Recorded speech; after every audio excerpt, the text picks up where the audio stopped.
10th Panzer Division was formed in March of 1939, and it was one of the first panzer divisions of the German army. The division was rushed to Tunisia after Operation Torch and spent 6 months in that theater, where it engaged both British and American forces. It caused severe losses to the Green US Army. The bulk of its panzer regiment landed in Tunis in the period from late November to early December of 1942. Ships carrying its 5th and 8th Company were sunk, and approximately 1/3 of its panzer force were lost. By January of 1943, there were 2 main Axis armies in North Africa: von Arnim's 5th Panzer Army in northern Tunisia, and General Rommel's Panzer Army Africa retreating from Libya after their defeat at El Alamein. The Germans had defeated the first Allied attempt to take Tunis late in 1942, and von Arnim's attention then turned towards the east dorsals, where French forces held the passes.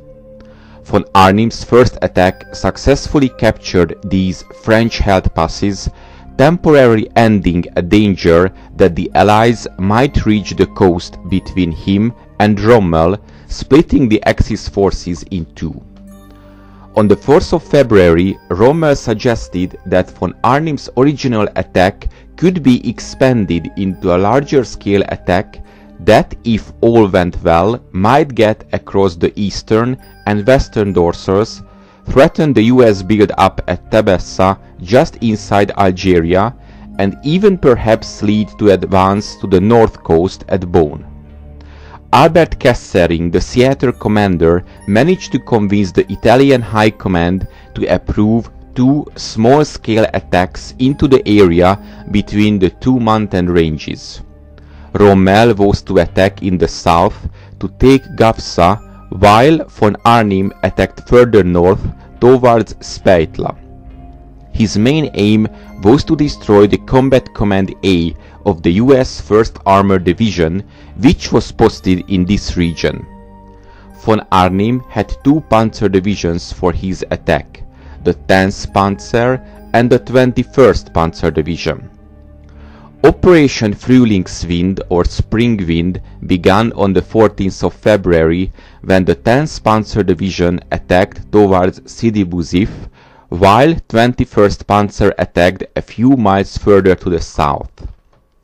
In theory, this might have produced a large-scale tank battle, as both sides had around 200 tanks in the area, but the American tanks from the Combat Command A of the 1st Armored Division were too thinly spread out, and the Germans were able to punch through the American lines in a single day.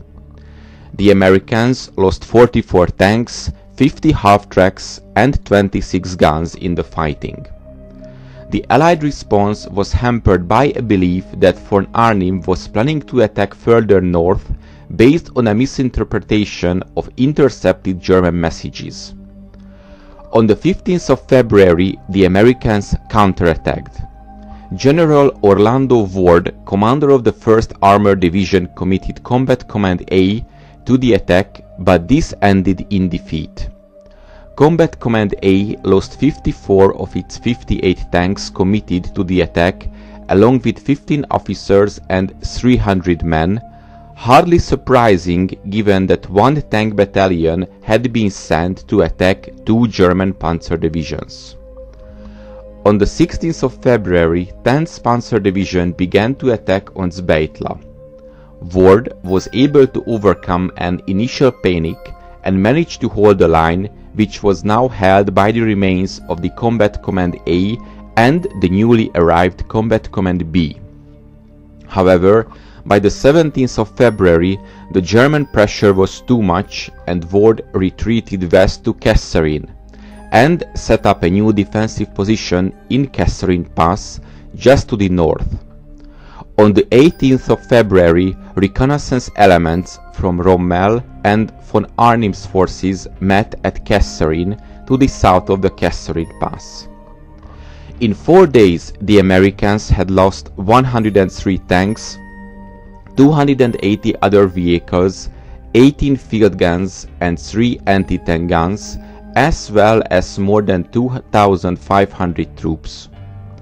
Overextended and with supplies dwindling, pinned down by Allied artillery in the pass, and now facing US counterattacks, Rommel realized his attack had been stopped.